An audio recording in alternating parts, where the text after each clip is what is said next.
할렐루야. 오늘 말씀을 보면은요, 사도행전 9장을 살펴보았습니다. 근데 9장 저희가 17절에서 19절 말씀만 함께 읽었지만 바로 앞에 사도 바울에게 있어서 그의 인생의 가장 중대한 만남, 그의 인생을 송두리째 바꿔놓은 만남이 바로 앞에 9장 앞부분에 소개되어 있습니다. 다메섹 도상에서 예수님을 만난 사건입니다. 사울은요, 어떤 사람인지 여러분 아십니까? 사울하면 떠오르는 그 어떤 모습이 있으실까요? 저는 사울하면 다른 건 다 모르겠는데 열정이 얼마나 대단했는지를 떠올려 보게 됩니다. 그의 열정이 얼마나 대단했느냐면요, 저희가 오늘 읽지는 않았지만 1절 말씀에 이렇게 기록합니다. 1절 말씀 여러분 화면으로 살펴보시면 되겠는데, 사울이 주의 제자들을 대하여 여전히 위협과 살기가 등등하여 대제사장에게 가서, 지금 아직 주님을 만나기 전인데요, 사울은 하나님을 향한 열정, 그 열심이 남달랐습니다. 대단했던 사람이에요. 그래서 하나님을 위한 일이다라는 확신을 가지고 그가 그리스도인들을, 제자들을 다 잡아 붙들어 감옥에 쳐넣고 그들을 박해합니다. 어느 정도까지였냐면, 우리가 지난주에 살펴보지 않았습니까? 이 예루살렘 교회에 7 집사를 세웠습니다. 하나님께서 점점 제자들을 많게 하셨는데 그 일을 감당할 수 있도록 일꾼들을 세웠어요. 그들 가운데 대표적인 인물이라 할 수 있는 한 집사가 순교를 합니다. 스데반입니다. 이 스데반이 순교를 당할 때에 그 돌을 던지던 사람들 앞에서 그들의 옷을 지켜주면서 그들 앞에서 그 일을 승낙했던 사람이 바로 사울이었습니다. 스데반 집사의 목숨을 앗아가는 일에도 앞장섰던 사람, 이것이야말로 하나님을 위한 일이다라는 확신을 가지고 거리낌 없이 행했던 그 열정의 사람이 사울입니다. 그래서 오늘 말씀 9장에 와서는요, 사울이 그 스데반을 죽인 것에 만족하지 않고 이 예루살렘에 일어나는 핍박을 피해서 저 멀리 시리아에 있는 다메섹까지 도망간 그리스도인들을, 제자들을 내가 잡아와야 되겠다 하는 그러한 열심을 가지고 대제사장들을 찾아가서 나에게 허락서를 달라, 내가 그들을 잡아오겠노라 그러면서 찾아가는데, 그의 모습이 어떠했느냐, 1절에 밝히는 것을 보면 위협과 살기가 등등하여, 위협과 살기가 등등했던 사울입니다. 다른 말로 하면 거침없이 그의 목적을 위해서 나아가는 사람이었다. 그가 하는 일에 대해서 확신과 열정이 넘쳐났던 사람이었다라는 거죠. 여러분, 열정은 좋은 겁니까, 나쁜 겁니까? 좋아요, 나빠요? 맞습니다. 답을 섣불리 할 수 없는 이유는 열정이라는 것이 그래요. 열정하면 사실 우리가 참 좋아하는 말이에요. 뭔가 열정을 가진다라는 것은 좋은 일이죠. 청년들을 볼 때 그 누구도 말릴 수 없는, 그냥 직진하는 그 열정이 때로는 참 마냥 부럽기만 할 때도 있습니다. 그렇죠? 그들의 그 도전 정신, 또 어려운 걸 뻔히 알면서도 그 일에 그냥 모험하듯이 나아가는 것은 참 우리에게 큰 도전을 주기도 합니다. 어떠한 어려움이, 장벽이 가리고 있다 할지라도 그것을 뛰어넘는 그러한 정신이 우리 청년들에게 있지 않습니까? 그런데 요즘 어른들이 안타까워하면서 하시는 말씀을 들어보면 우리가 젊었을 때 가졌던 그 열정이 요즘 청년들에게서는 보이지 않는다 말을 해요. 사회 정의를 구현해내고자 몸을 사리지 않고 물불 가리지 않고 뛰어들었던 젊은이들을 요즘에는 찾아볼 수 없다라는 거예요. 그런데 사실 요즘 청년들도요, 나름대로 자신들이 그 열정을 가지고 밤낮 가리지 않고 하는 일들이 있습니다. 그것이 어쩌면 이전 세대에서 나타났던 대위를 위한 일이라든지 또는 나라를 위한 일이라든지 거창한 일이 아닐 수는 있습니다만, 나름대로 자신들이 소신을 가지고 자신들의 꿈을 위해서 열정을 가지고 하는 일들이 분명 다 있습니다. 그런데 아까 제가 질문을 했을 때 아무도 섣불리 답을 못 하셨던 것처럼 이러한 열정이 그냥 무작정 마냥 좋다고만은 볼 수 없습니다. 왜냐하면 잘못된 열정은요, 차라리 없는 것만 못한 결과를 가져오기 때문에 그렇죠. 열정만 가득한 사람, 그런데 방향이 없는 사람은요, 참으로 위험합니다. 마치 시속 200km로 달리는 레이스카를 타고 300km로 달리는 그 차를 타고서 학교 앞을 쌩 하고 지나가는 것과 다를 바 없는 거예요. 그렇게 된다면 무슨 일이 일어날까요? 대참사가 일어나겠죠. 그 초스피드카는 어디에서 달려야 됩니까? 학교 앞에서 달리면 안 되고 어디서 달려야 돼요? 고속도로에서 달려야죠. 허용된 도로에서 달려야 되는 겁니다. 열정을 내야 하는 곳에서 열정을 내야 하는 것이지, 엉뚱한 데서 열정을 내다 보면 결국에 없는 것만 못한 경우가 발생한다라는 거예요. 제가 앞에 살던 동네에 역전이 하나 있었어요. 우리 동네에도 역전이 있긴 합니다만, 그리고 가끔 요 이제 서울의 구파발역에 가도 늘 어김없이 만나는 사람들이 있어요. 요만한 책자를 거기 이렇게 딱 세워놓고 비치해놓고서는 게이트 앞에서 나가는 사람들 중에 먹잇감을 찾는 하이에나 마냥 이들 중에 누구를 잡을까 하면서 지켜보고 있다가 덤벼드는 사람들이 있어요. 짐작이 가십니까? 그들은요, 비가 오든 눈이 오든 또는 폭염에 정말 밖에 활동을 자제하라고 하는데도, 또는 겨울 한파 중에도 그들은 그 자리에 나가 있어요. 증인들입니다. 그 뭐 말도 안 되는 잡지책을 거기 펴놓고서는 사람을 붙잡고서 포섭을 하죠. 그들의 열정 하나만큼은 정말 알아줘야 돼요. 대단합니다.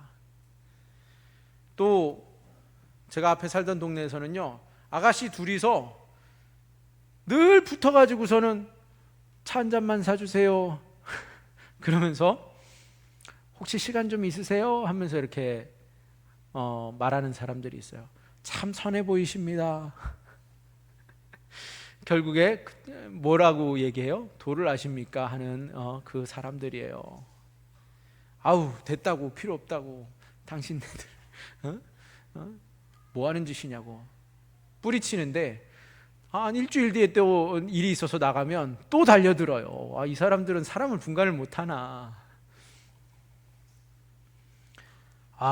참 무엇이 그렇게 중요하다고 그 사람들은 그 수고를 마다하지 않고 그렇게 나와 있는 것일까요? 여러분, 이 이단들은요, 열정만으로 따지면 우리 기독교를 능가해요. 그런데 열정이 그렇게 대단하다고 해서 우리가 그들을 박수 쳐줘야 되겠습니까? 이단들은 잘못된 교리, 잘못된 동기로 기독교를 능가하는 열정을 보여주고 있습니다. 이것이 분명 패망의 길임을 알면서도 말이죠. 이러한 모습 때문에 그런지 속도보다 방향이 중요하다라는 것을 우리가 새삼 깨닫게 됩니다. 아무리 열정을 가지고 있으면 뭐합니까? 패망의 길을 더 빨리 가는 것에 그치는 것입니다. 다시 본문으로 돌아오면요, 사울도 역시 열정의 사람이었는데 그의 열정은 어디에다가 그렇게 쏟아붓고 있었죠? 1절에 보시면 사울의 이러한 살기등등함은 누구를 향하고 있었느냐 하면 주의 제자들에 대하여라고 말하고 있어요. 주의 제자들에 대하여라는 것을 보아 믿는 사람들을 결박하는 일에 그는 하나님을 향한 열심으로 막상 하나님의 마음은 알지 못하면서 하나님께서 진정 무엇을 말씀하시는가, 무엇을 바라시는가는 깨닫지 못하면서 그가 하나님을 위한 일이라고 그렇게 나서서 종교심에 가득 차서 그리스도인들을 결박하는 것이 하나님이 기뻐하시는 거다, 하나님께 충성하는 것이다 착각하면서 열심을 냈던 것을 볼 수 있습니다.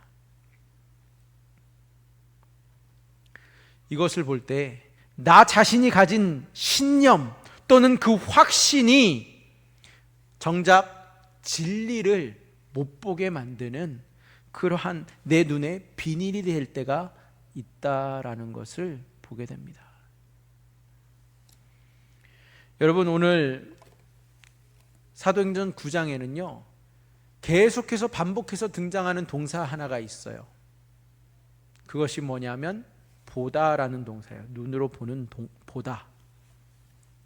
이 보다라는 동사가 7절에 보시면 사울이 다메섹 도상에서 주님을 만났을 때에 함께하던 사람들이 소리는 듣는데 아무도 그 상황을 보지 못하는 상황이 기록되어 있죠. 7절에 같이 가던 사람들은 소리만 듣고 아무도 보지 못하여 말을 못하고 섰더라. 8절 역시 사울이 눈은 떴는데 아무것도 보지 못하고 사람의 손에 붙들려서 다메섹까지 인도함을 받아 갔다라는 것이 기록되어 있죠. 사울이 땅에서 일어나 눈은 떴으나, 눈은 분명히 떴어요. 그런데 아무것도 보지 못하고 사람의 손에 끌려 다메섹으로 들어가서, 9절에도 또 이 동사가 나와요. 역시 사흘 동안 보지 못하고 식음을 전폐하니라. 지금까지 사울은 위협과 살기가 등등하게 살아왔어요. 그가 믿고 그가 옳다고 생각하는 일에는요 거침없이 달려온 인생입니다.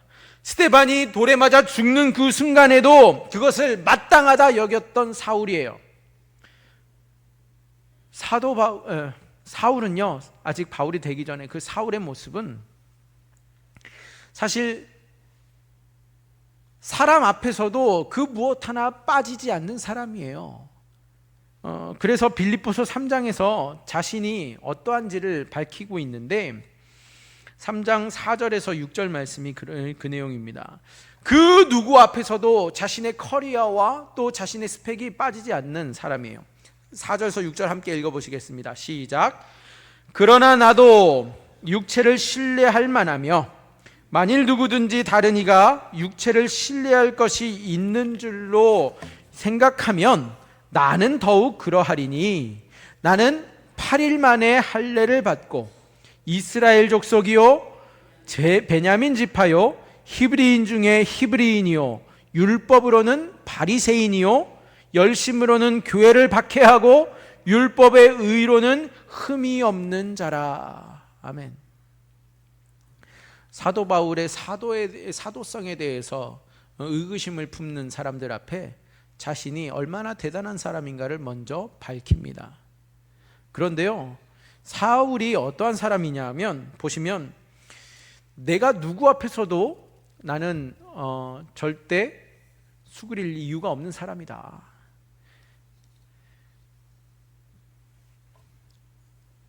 5절 말씀에 보는 것처럼 나는 8일 만에 할례를 받았다.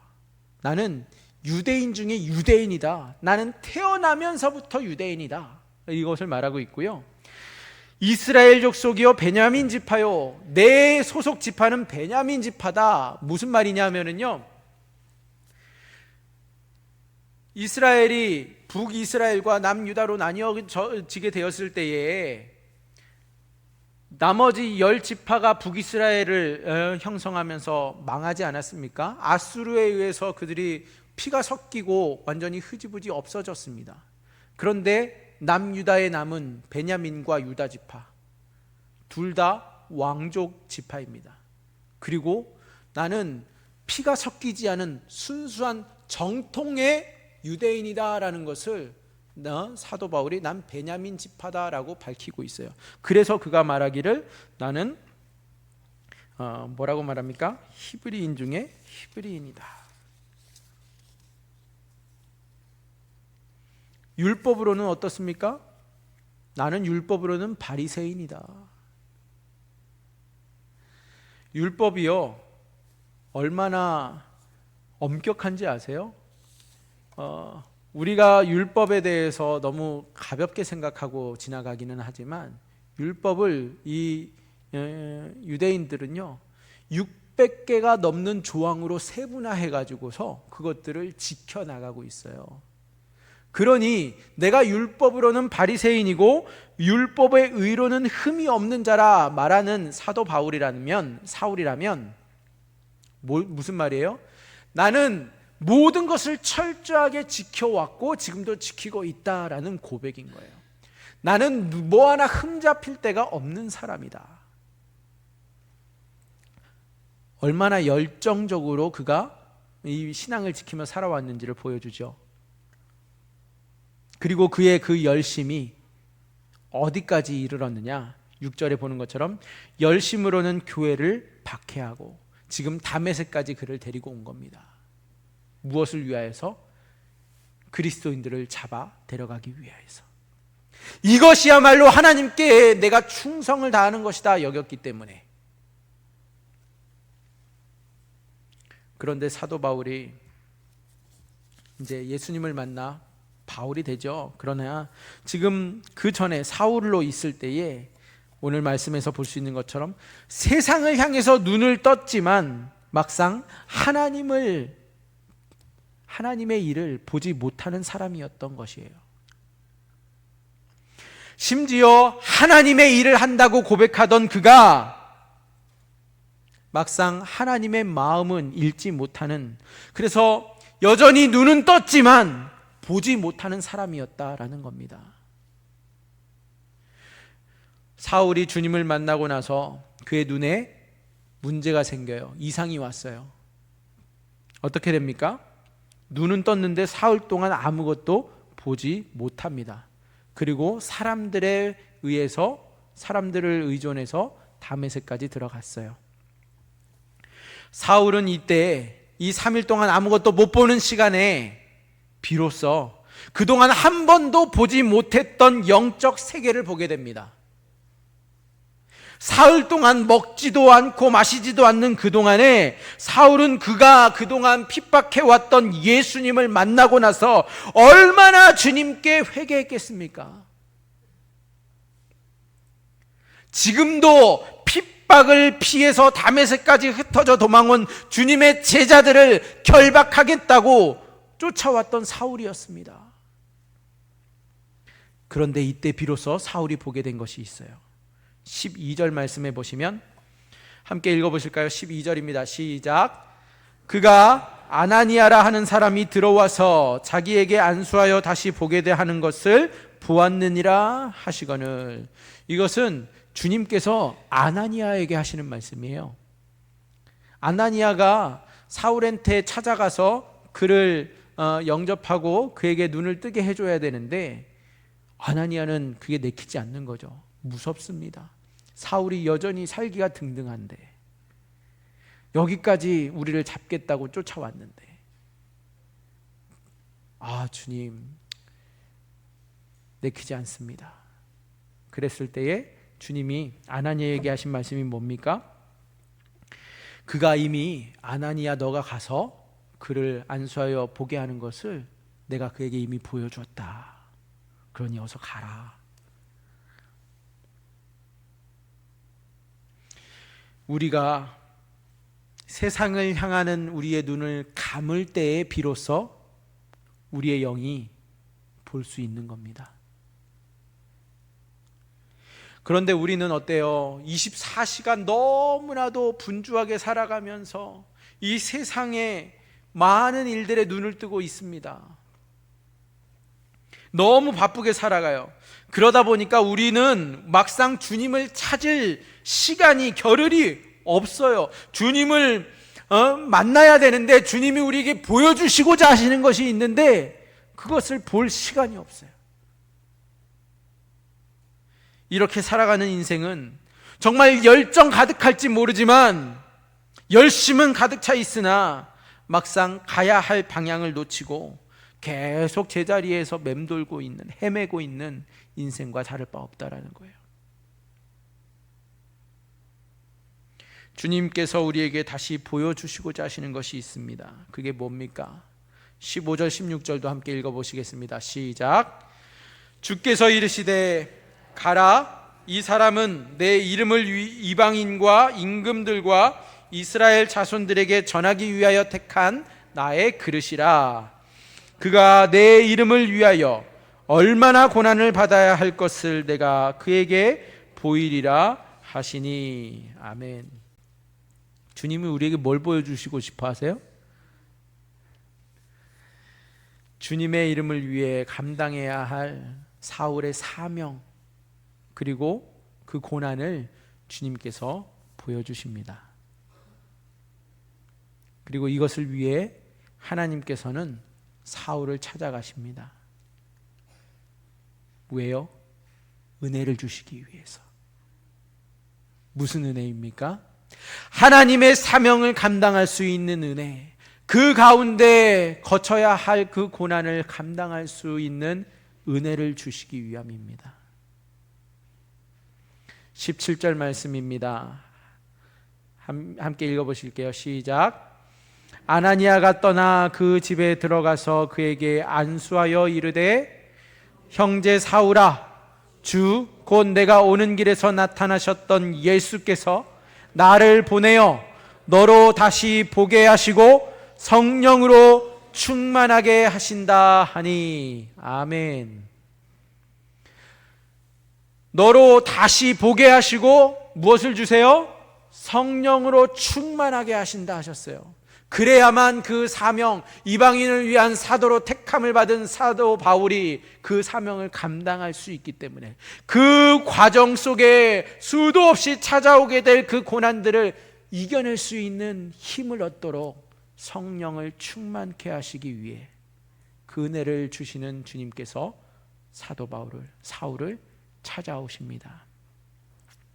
그렇습니다. 다시 보시게 하는 하나님의 은혜, 성령으로 충만하게 되어서 주님의 일을 보게 하시는 그 하나님의 은혜입니다. 앞으로 하나님의 나라를 위해 어떻게 쓰임받게 될 것인가를 주님은 그를 택한 그릇으로 주님의 뜻을 위해 쓰실 것임을 확인시켜 주시면서 그 일을 감당할 수 있도록 성령으로 충만하게 하십니다. 세상을 향한 눈이 닫히고 이제 하나님의 일을 볼 수 있는 눈이 비로소 된 것입니다.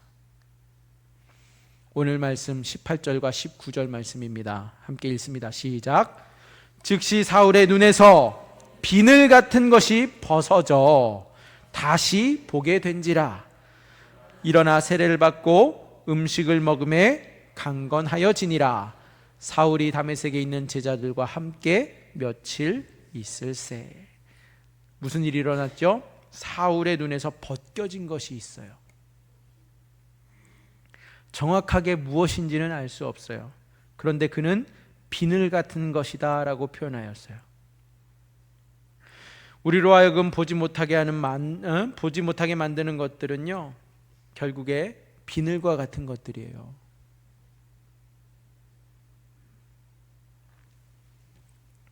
우리 눈에 씌인 비닐들이 있어요.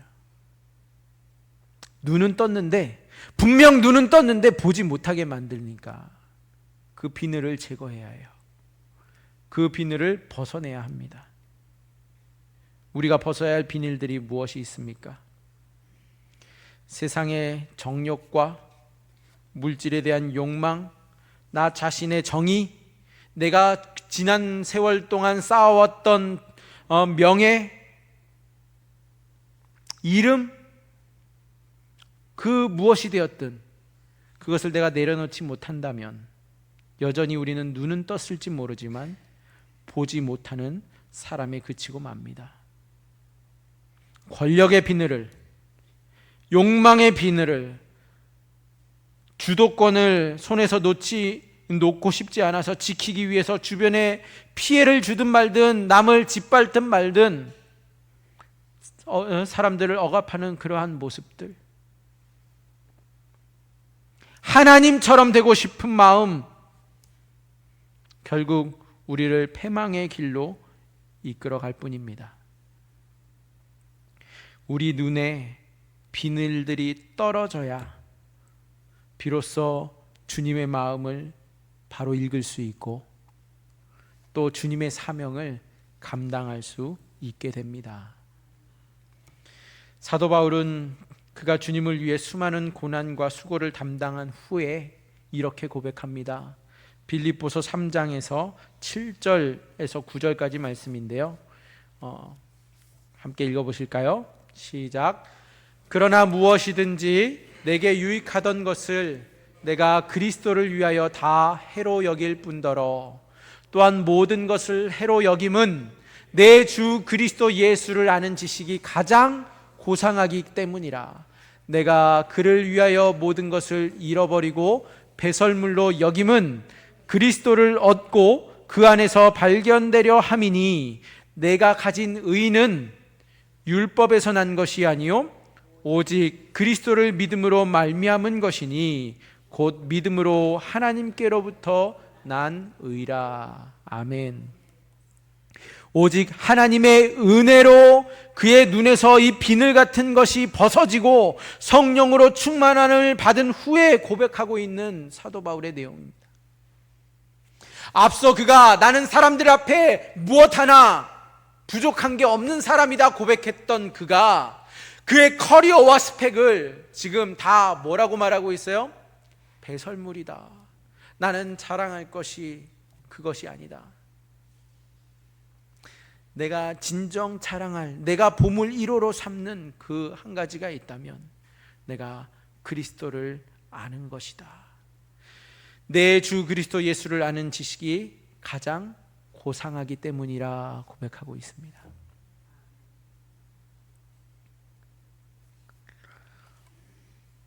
사도 바울이 이제 그의 삶의 목표와 기준이 더 이상 세상의 기준이 아니라 그 이전까지 물불 가리지 않고 쫓았던 것들을 그는 이제 아무런 가치 없는 것으로 배설물로 여길 수 있게 되었다라고 고백하고 있습니다.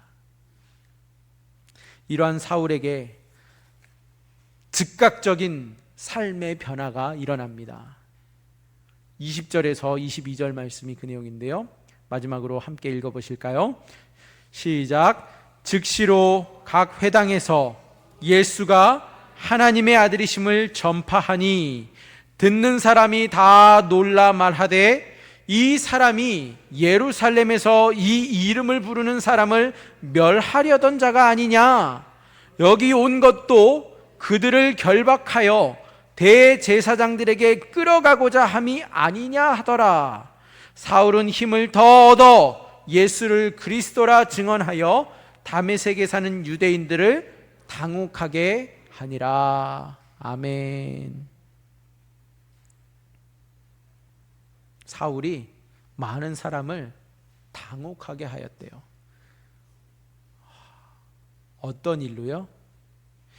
예수 믿는 자라면 그가 목숨까지도 아끼지 아니하고 잡아 쳐넣는 그러한 앞잡이였는데 그가 이제 예수야말로 하나님이시다, 예수는 하나님의 살아계신 아들이시다, 예수가 그리스도다, 우리의 메시아다 선포하고 다니니 그 누구든지 들으면서 놀라지 않을 수 없었습니다. 이게 어떻게 일어난 일입니까? 사도 바울의, 사울의 눈에 씌었던 비늘이 벗겨지고 참되신 주인이신 예수님을 바로 보게 되었을 때에, 하나님의 마음이 무엇인지 그가 깨닫게 되었을 때에 그의 삶에 이러한 놀라운 변화가 일어난 것입니다. 예수를 핍박하던 사울이, 그리스도인들을 멸하려던 자가 그 길로 일어나 소심치는 않았어요. 보니까 회당마다 들어갑니다. 그러면서 거기에서 증언하여서 많은 사람들로 하여금 당혹하게 만든 사울이에요. 그런데 그 사도 바울의 힘이, 그 힘의 원천이 어디에 있었는지 아세요? 바로 성령으로 충만하게 하신 하나님의 힘으로 할 수 있었던 일입니다. 과거에 그 자신의 행동들이 꼬리표가 돼서 늘 따라다녔지만, 많은 제자들의 의심을 받고 있었던 사울이지만, 그는 여의치 않고 어디서든 그는 당당하게 복음을 전하는 사도가 됩니다. 사울은 복음을 전파하는 하나님의 택한 그릇으로서 힘을 더욱 얻어 그 사명을 감당하기에 이르렀습니다. 여러분, 오늘 내가 벗어야 할 비늘은 무엇입니까? 내가 과감하게 내려놓고 주님께 맡기고 인정해야 할 영역들을 이 시간 주님 앞에 온전히 내어드리는 그러한 은혜가 있기를 주님의 이름으로 축원드립니다. 우리 시간이 조금 지났지만 한 1분 정도 함께 기도하기를 원합니다. 하나님께서 사울의 인생에 찾아와 주시고 그를 만나시며 그의 눈에 씌어 있던 비늘을 벗겨주셨던 것처럼, 그냥 오직 열정만으로 덤벼들며 하나님이 기뻐하시지 않는 일인데도 하나님을 위한 일이란 마냥 그렇게 살았던 사울에게 눈은 떴지만 보지 못하는 그의 인생에 찾아오셔서 눈을 뜨게 하시고 다시 보게 하시며 성령으로 충만케 하셨던 그 은혜를 하나님 이제 내 삶에도 허락하여 주옵소서. 나도 주님을 온전히 바라볼 수 있게 하여 주옵소서. 주님이 기뻐하시는 일에 순종하며 살게 하여 달라고 이 시간 주님 앞에 1분 정도 주님 앞에 기도하며 나아갑시다. 주여, 하나님 오늘 말씀 속에서 아버지 사도 바울을 아버지 주님께서 찾아오셔서 아버지 바울이 되게 하셨던 그 과정 속에 하나님 눈에 그 살기등등한 아버지 사울을 이제 그 아버지 주님 비늘을 제거하시면서 하나님이 정작 기뻐하시는 일이 무엇인지, 하나님께서 그 사울을 통하여 이루시고자 하는 일이 무엇인지 가르쳐 주셨던 것처럼 하나님 우리의 삶에 주님 찾아오셔서 아버지 우리의 인생을 주님 주장하여 주시고 하나님 앞에 우리도 붙들림 받으여 성령으로 충만케 하시는 하나님의 능력 힘입어 아버지 복음을 전파하는 자의 사명을 감당하는 우리 되게 하여 주옵소서. 하나님 주님을 위한 일이라고, 교회를 위한 일이라고 아버지 우리가 착각하며 아버지 주님 열심을 냈지만 다른 형제들을 더 힘들게 하고 아버지 정말 하나님의 마음을 슬프게 했던 우리의 삶이라면 하나님 주님께서 불쌍히 여기시고 아버지 긍휼을 베풀어 주셔서 아버지 이제 바르게 주님의 마음을 알고 깨달아 하나님의 말씀에 아버지 우리가 적용하며 순종하며 살아갈 수 있도록 주여 주님 저희를 붙들어 주시고 지장하여 주시옵소서.